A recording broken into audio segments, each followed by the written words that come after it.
At the restaurant, my daughter-in-law shattered my plate on the floor and hissed loud enough for the whole room to hear. "Witch, you never belonged here." The room fell silent for a beat too long. The ceramic clatter still echoed in my ears as I sat frozen. My hands neatly folded in my lap. The linen napkin still untouched. My son looked away. He didn't flinch, didn't speak, just sipped his wine like nothing had happened. I didn't react, not with anger, not with tears. I just straightened my spine, lifted my chin, and let the silence speak for me. But make no mistake, I felt it all. The shame, the betrayal, the realization that I was the only one who thought tonight was a celebration. For them, it was a reckoning. Let me take you back. I'm glad to have you here. Follow my story until the end and let me know which city you're watching from. It matters more than you think. Tonight was supposed to be about family. We were celebrating my granddaughter Emily's early graduation from culinary school. I had helped raise her when her mother, my daughter-in-law, was busy building a business empire. I used to pack Emily's lunches, braid her hair, and sit through dance recitals with a camera and a smile. She called me Nana, even in high school when it wasn't cool anymore. I'd made the reservation weeks ago when they said they wanted to include me. It was one of those elegant fusion restaurants. The kind where waiters wear black gloves and the water has cucumber in it. I wore my nicest sweater, pearl gray with tiny beaded cuffs. I'd been saving it for something special. When I arrived, they were already seated. No one stood to greet me. The only open seat was at the end of the table, opposite Emily, who barely looked up from her phone. I pulled the chair back myself, carefully settled in, and tried not to notice that my name tag was handwritten while everyone else's looked printed. No one said, "You look lovely," or asked how I'd been. I reached for the breadbasket, but it was passed to the right, skipping me. Still, I smiled. Still, I stayed. I told myself I was imagining it, that the tension was just the clinking of glassware and the acoustics of a high-ceilinged room. That the cold glances and whispered tones were nothing more than my nerves playing tricks. I wanted to believe the best in them. I always have. The first course arrived. I picked at my risotto, more for something to do than out of hunger. My son, Gregory, laughed at something his wife whispered. That's when she looked at me. Then at the waiter. "Excuse me," she said. "She ordered something different, didn't she?" She pointed at my plate. The waiter looked confused. "Madam, this was the dish listed under." Before he could finish, she reached over, grabbed my plate, and with a sharp flick of her wrist, sent it crashing to the floor. "She doesn't belong here," she said. "She wasn't even invited. She just shows up, unannounced, every time we try to have a family moment." No one said a word. Not my son, not Emily, not even the waiter. And that's when I realized, this wasn't just her tantrum. It was their silence that screamed the truth. They agreed with her. They always had. When the plate shattered, the restaurant noise slowly returned, forks clinking. Quiet chatter, a soft jazz track humming above us, like nothing had happened. Like I was the only one living through that moment. I didn't pick up the pieces. The waiter did. But I felt each one land in my chest. I stayed seated, hands folded, breathing through the burn behind my eyes. I refused to cry in a room full of people who already decided I wasn't worth a seat at their table. Gregory used to defend me. Now he wouldn't even look at me. He sipped his drink and pretended to read the menu. Though the entrees hadn't changed in years, his silence felt colder than the marble floor where my dinner had splattered. My daughter-in-law gave a satisfied little smile, small, tight, practiced. She had done this before, maybe not like this. Not so openly, but she'd been training for this moment. I could see it in her eyes. The enjoyment, the power, the control. I knew that look. I'd ignored it for too long. "Do you want another plate, ma'am?" the waiter asked quietly. I shook my head. I couldn't bring myself to eat anything now. Not with the taste of humiliation still sitting on my tongue. Across the table, Emily finally looked up. My sweet granddaughter. The girl who used to tug on my sleeve and insist I sit beside her at every meal. Now she stayed quiet, fingers tapping on her phone. Pretending she didn't see what had just happened. Pretending I wasn't there. That hurt worst of all. I leaned back slightly, letting the leather chair support me. I needed it. My breath felt shallow. Like my ribs had forgotten their job. I felt small in a place that wasn't supposed to make me feel that way. But here's the thing about humiliation. Once you've felt the full weight of it, something inside you shifts. Maybe it collapses. Maybe it hardens. Maybe it wakes up. I started noticing details I'd ignored for years. My daughter-in-law's hand resting possessively on Gregory's arm. The way he leaned toward her, waiting for her approval before he spoke. Emily's new habit of rolling her eyes whenever I mentioned something sentimental. How family moments no longer included me unless they needed something. I remembered how, after my husband passed, they moved me into the small guest room, just for a little while. I remembered how they changed the Wi-Fi password and forgot to give it to me. I remembered how they switched my favorite armchair to the garage, because the living room needed a cleaner look. I remembered how my daughter-in-law always smiled while doing these things. As if kindness could hide the sting. Tonight wasn't an accident. It wasn't a slip of temper. It was the result of years of tiny cuts. Years of pushing, nudging, shifting me out of the frame. And I let it happen because I thought family meant staying quiet. Staying grateful. Staying useful. But sitting there, in that cold restaurant, with the taste of shame in my throat and the sound of broken ceramic still echoing in my ears, I realized something. This wasn't family anymore. This was a performance. And I was the unwanted extra. I pushed my chair back slowly. The legs made a soft scraping sound, barely audible, but sharp enough for everyone at the table to hear. My daughter-in-law glanced at me with raised eyebrows, like she expected me to apologize for causing a scene she created. Gregory still didn't speak. I stood up, smoothed the wrinkles from my sweater, and picked up my purse. It felt heavier than usual, like it carried all the years I'd swallowed my pride. No one asked where I was going. No one stopped me. I didn't make an announcement. I didn't slam anything. I didn't say a single word. I just walked out, letting the cool evening air hit my face like a quiet blessing, something soft. Something pure, something not designed to hurt me. The door closed behind me, muffling the noise of the restaurant. For the first time in a long time, I felt the faintest spark of clarity. If they didn't want me at their table, fine. But they were about to learn what happens when the person they pushed away stops clinging to the doorframe and finally lets go. I walked 2 blocks before realizing I'd left my scarf draped over the back of the restaurant chair. I didn't turn back. Let them keep it, like everything else they've taken from me. The night was cold, and the wind needled through my sleeves. But I liked it. It reminded me I was still here. Still standing. Still breathing. That restaurant. That wasn't the first place I'd been humiliated. Just the most public. I stopped by a bench outside a flower shop that had closed for the night. Behind the glass, peonies sat in a silver bucket, their petals slightly wilted.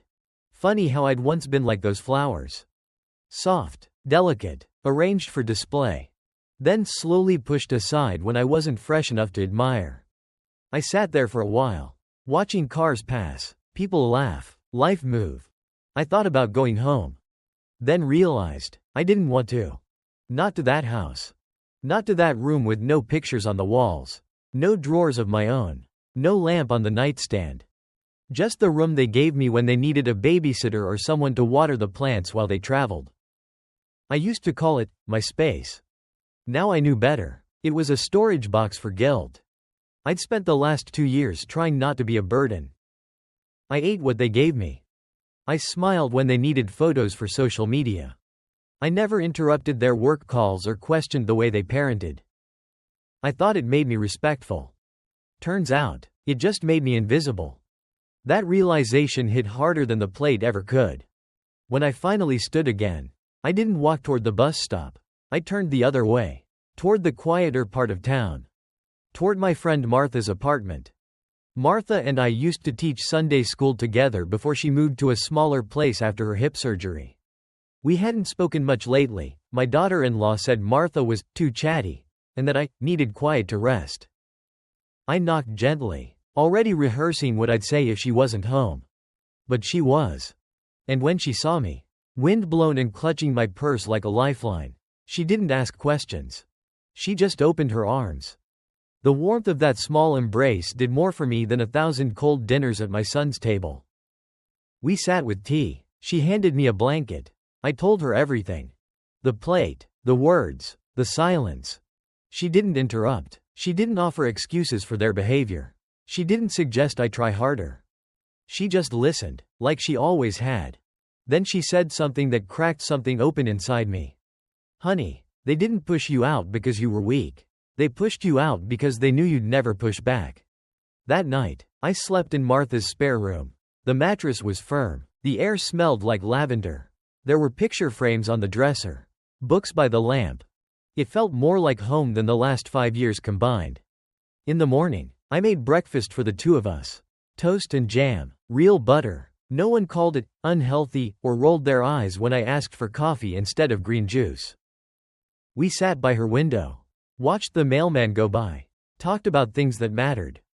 And I realized, I wasn't too old for peace. I wasn't too late to start over.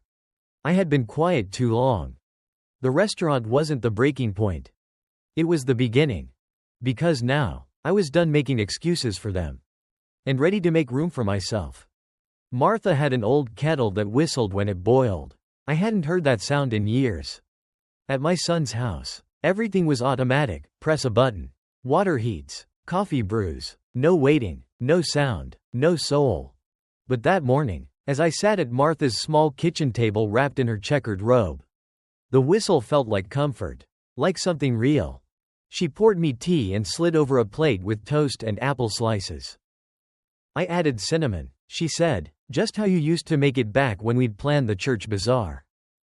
I smiled. It tasted like memory. We ate in silence, the good kind, the kind where nothing needs explaining. After breakfast, I took a walk. Martha's neighborhood was quiet, old houses, tall oaks, little dogs barking behind fences. I passed a boy on a bike and he waved. Just a stranger, being kind. It startled me how that small gesture felt bigger than anything my family had done in months. I stopped at a bench near the park and sat. That's when the ache hit me, not the ache of what had been done, but of what I'd allowed.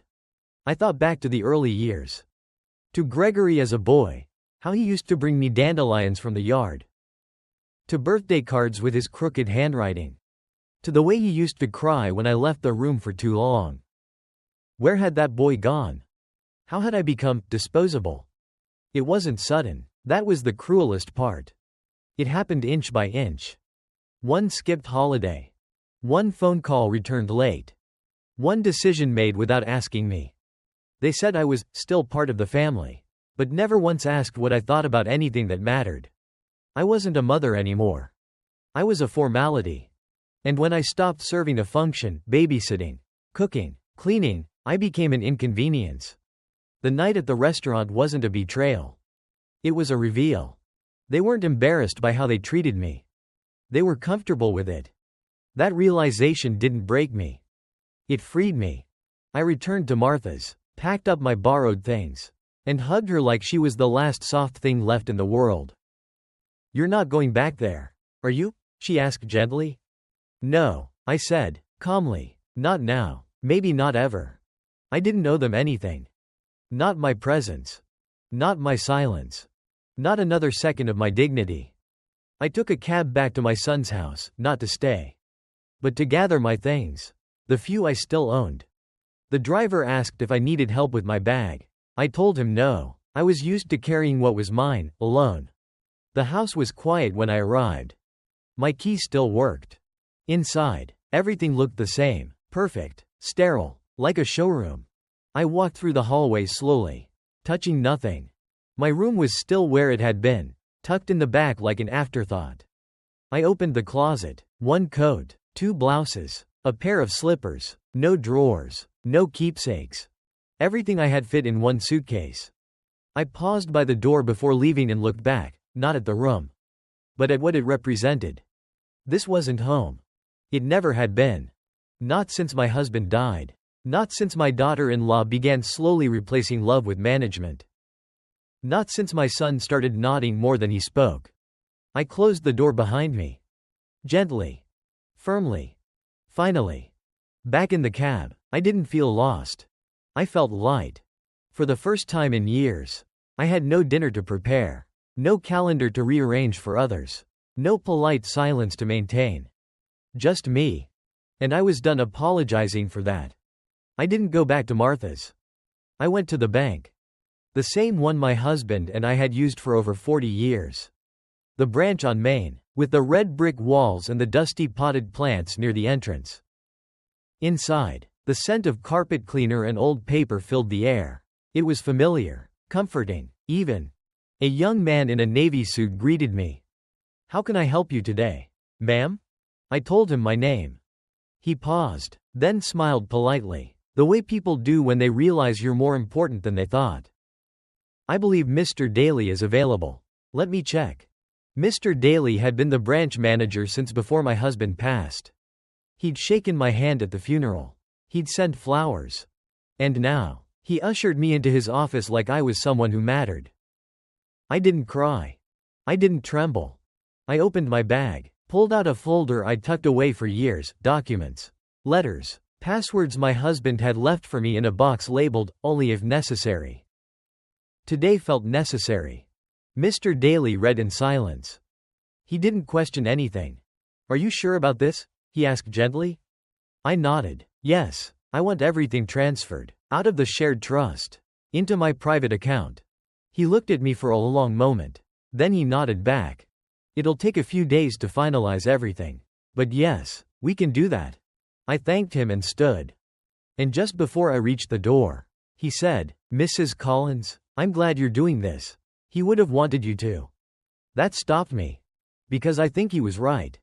My husband never wanted me to be left behind. He just thought they would love me the way he did. He was wrong. But now, I was doing what neither of us could imagine back then, protecting myself from our own blood. I stepped outside into the cold again. But it didn't bite the same way. I zipped my coat, walked to the bus stop, and sat with my hands wrapped around that folder like it was a shield. I thought about Emily. She used to run into my arms like the world was too big and I was the only safe place in it. Now she called me old-fashioned and rolled her eyes when I offered advice. Maybe she was just a child. Or maybe she was already too much like her mother. I didn't know. But I knew this. They weren't going to take another piece of me and pretend it was their right. Not the house. Not the savings. Not the dignity. That evening, I returned to Martha's but not empty-handed. I brought dinner. Rotisserie chicken, mashed potatoes, store-bought pie, simple, familiar. We ate on the couch with old blankets over our laps and Wheel of Fortune humming in the background. At one point, Martha looked over and said, "You're quieter tonight." "I'm thinking," I said. "About revenge?" "No, about peace. Because that's the thing about walking away, if you do it right. It's not about hurting them. It's about saving yourself." And I was finally learning how. 3 days passed before I got the first call. "Gregory." I let it ring. Then came a text.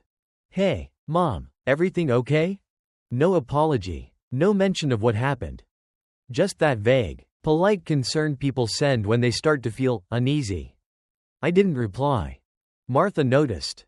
"Playing the quiet game?" she asked. "Not playing," I said, just done explaining. Because that's what I'd done for years. Explained. Excused. Softened their cruelty into misunderstandings. Not anymore. That evening, I called a lawyer. A woman named Angela, the daughter of a friend from church. Sharp eyes, steady voice. She didn't ask why I needed her. She just asked what I wanted to protect.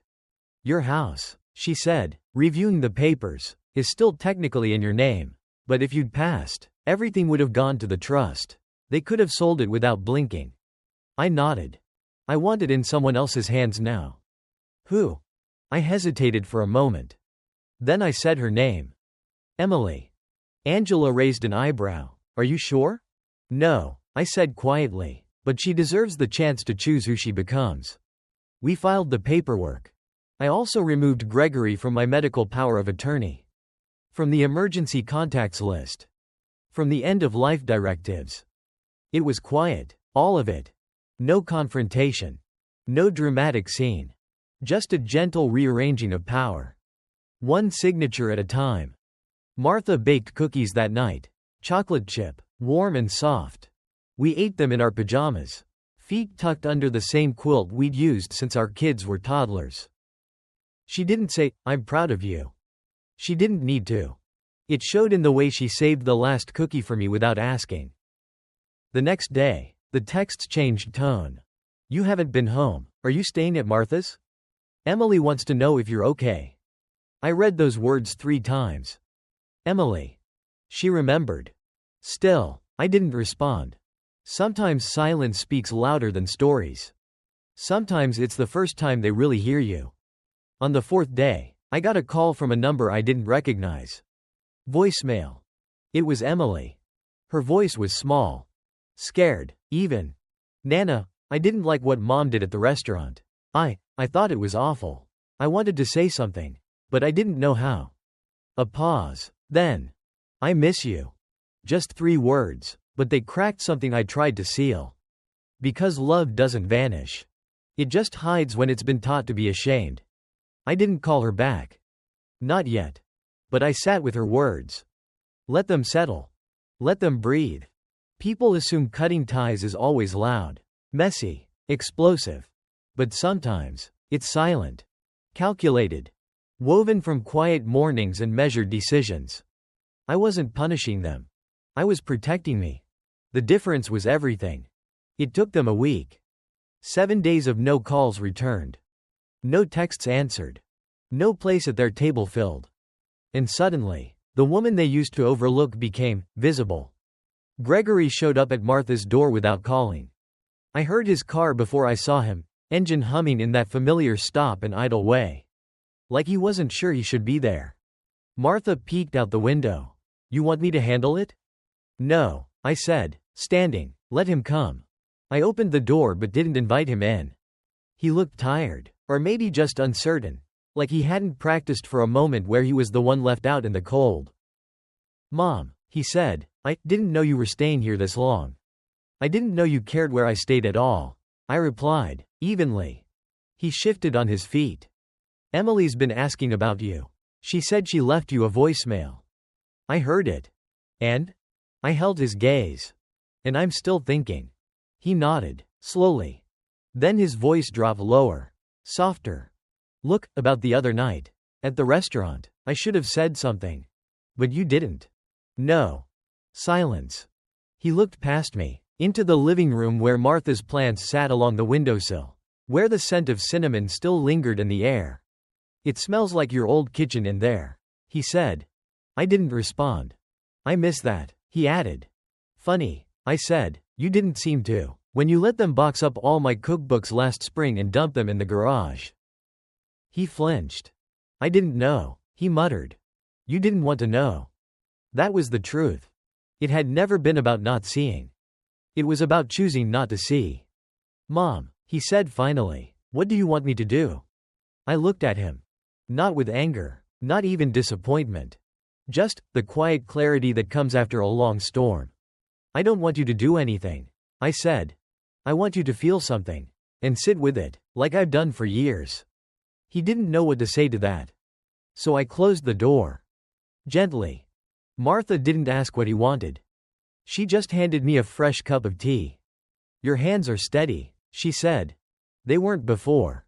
She was right. There was a time I would have cried after a conversation like that. Would have second-guessed myself. Wondered if I'd gone too far. But not anymore. That evening, I wrote Emily a letter. On real paper. In my own handwriting. Because some things deserve more than a screen. I didn't tell her I forgave her. I didn't ask her to take sides. I just told her the truth. That I loved her. That I saw her. That I hoped she'd never let anyone make her feel small, even if they used love to do it. I signed it simply. Nana. No return address. No pressure. If she wanted to find me, she could. Gregory didn't call again that week. But I got a message from the bank. All changes completed, ownership transferred, access revoked. I sat with that sentence for a while. And realized. For once, I wasn't the one being erased. I didn't go back to their house for revenge. I went back to finish what they started. It was Sunday, late afternoon, the kind of gray, quiet day where time feels slower, heavier. Martha offered to drive me, but I told her no. This was something I needed to do alone. I wore the same sweater I had on the night of the restaurant. Not out of pettiness. Out of purpose. Let them see I hadn't changed my clothes. But I had changed my position. When I arrived, their car was in the driveway.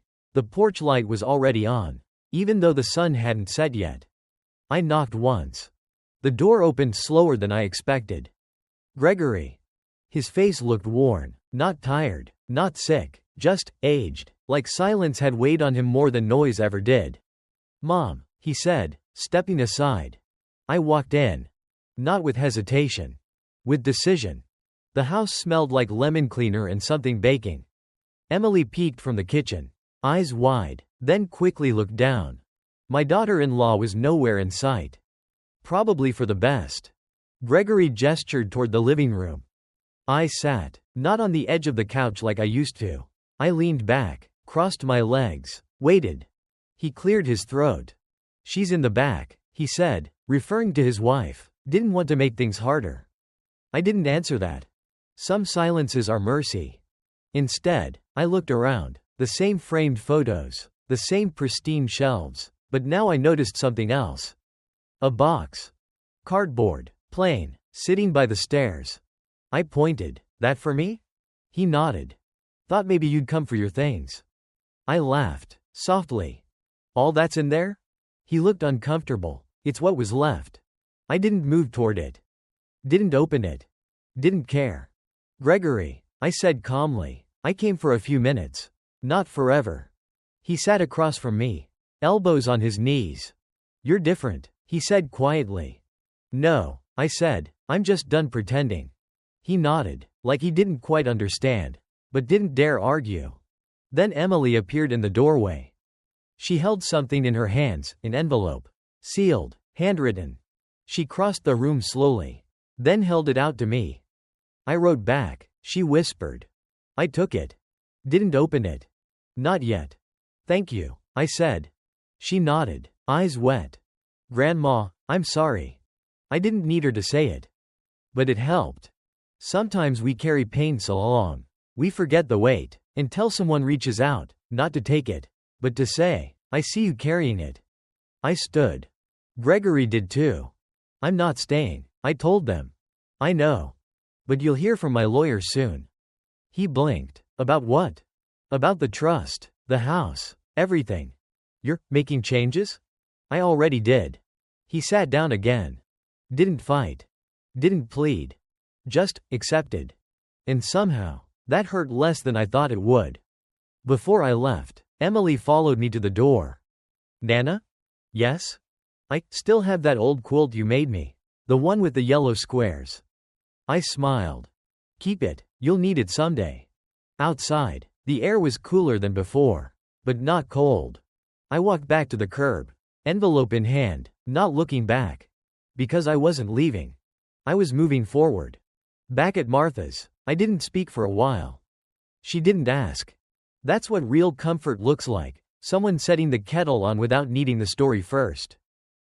I sat in her favorite chair, the one near the window, and stared at the envelope from Emily. I hadn't opened it yet. Not because I didn't care, but because I finally understood. I wasn't starving for scraps anymore. For most of my life, I'd waited for other people to decide I mattered. Waited for thank yous. Waited for invitations. Waited to be noticed. Chosen. I waited so long, I forgot I could choose myself. And that's what this moment felt like. Quiet. Unremarkable on the outside. But inside, something had shifted. I didn't need to fight for a seat at their table anymore. Because I was building my own. One without conditions. Without tight smiles. Without eggshells. Later that evening, I finally opened the envelope. Emily's handwriting hadn't changed much. Still looping, still big and uneven. The letter was short. She said she missed me. Said she was scared. Said she wanted to understand. And then, "I hope I'm not too late to be someone you're proud of." I folded the letter and set it beside my tea. Pride had nothing to do with it. Love, real love, doesn't keep score like that. But I wasn't rushing back. Because love also knows when to stop begging. I looked around Martha's house. Nothing fancy, nothing new. But everything here was chosen with care. And nothing here made me feel less. This wasn't a temporary stay anymore. This was home. Not because of the walls. But because of how I felt inside them. Safe. Seen. Myself. Sometimes people say, "You've changed," like it's an accusation. But I hadn't changed. I just remembered who I was before I shrank to fit someone else's comfort. And now? Now, I was done shrinking. The key was still in my purse. The one they gave me when I first moved in. Not the front door key, the spare. The one they said was, just in case. But I always knew what it really meant. You're welcome here, when we say so. But this isn't your house. I took it out that morning. Held it in my hand like a question. It didn't feel heavy. Not like before. Now, it just felt unnecessary. Martha was stirring oatmeal when I walked into the kitchen. The sun poured in through the blinds, lighting up the dust in the air like glitter. "You look like you've decided something," she said. "I have," I replied. "We finished breakfast." I wrapped the key in a small cloth napkin. And I mailed it. No note. No explanation. Just the key. Let them feel the weight of it. Because sometimes, the quietest returns are the loudest statements. That afternoon, I called the lawyer again. "Angela." She remembered me immediately. "Is everything all right?" "Yes," I said. "Just one more thing." I asked her to finalize a clause we'd discussed earlier, one that hadn't been urgent until now.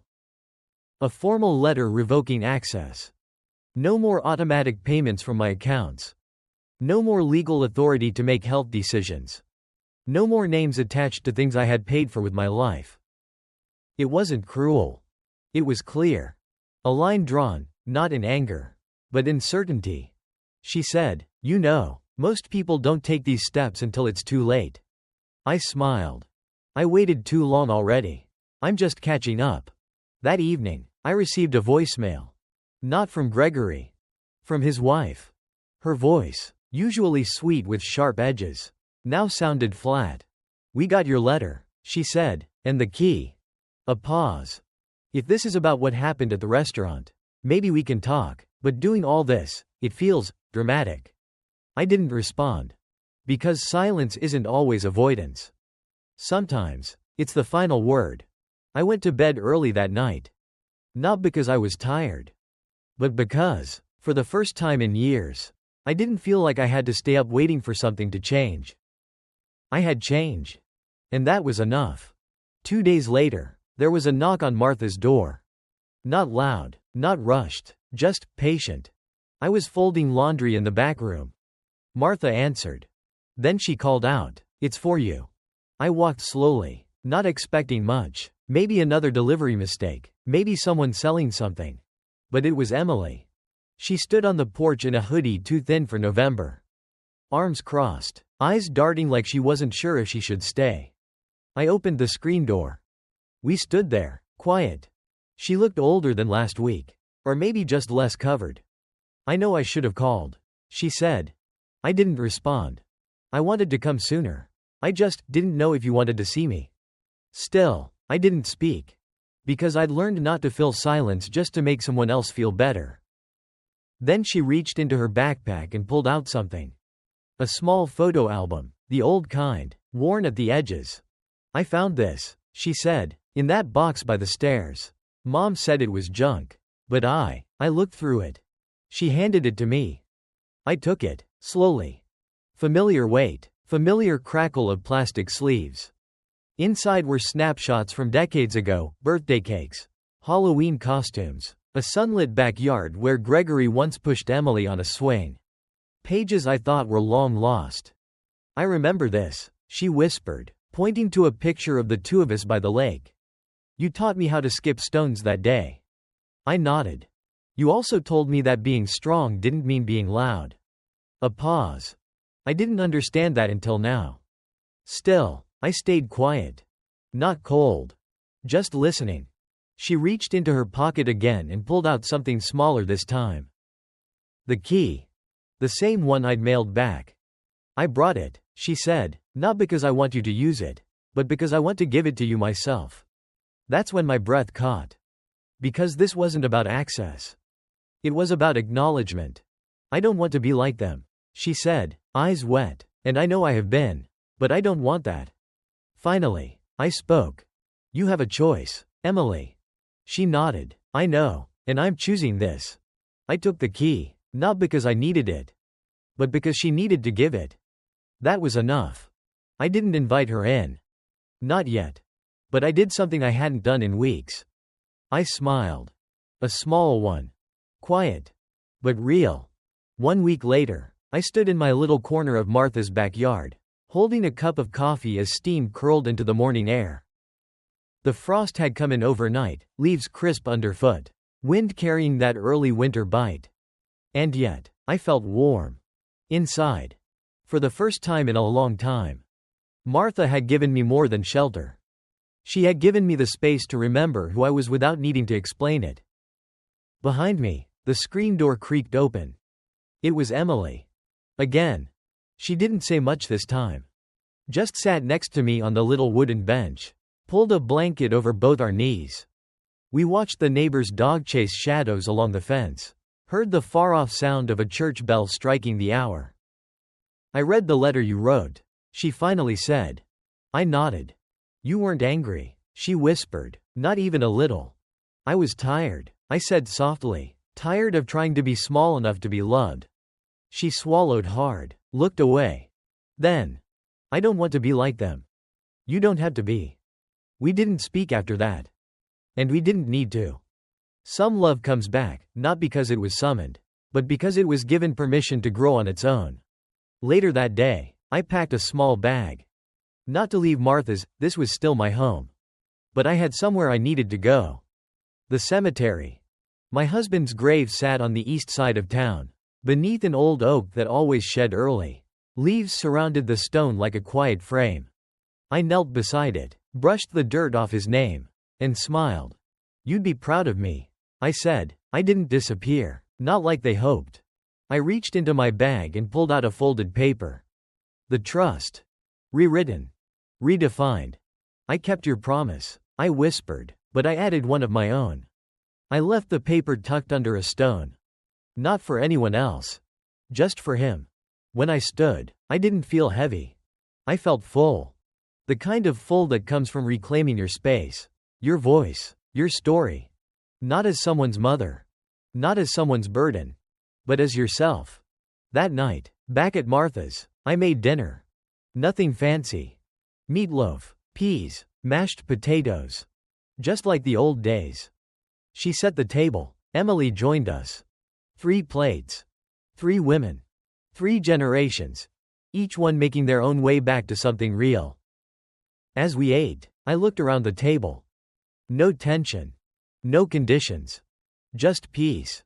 And for once, I didn't feel like I had to earn it. I belonged. Not because I'd fought my way in, but because I'd stopped waiting for a seat at someone else's table. And built my own instead.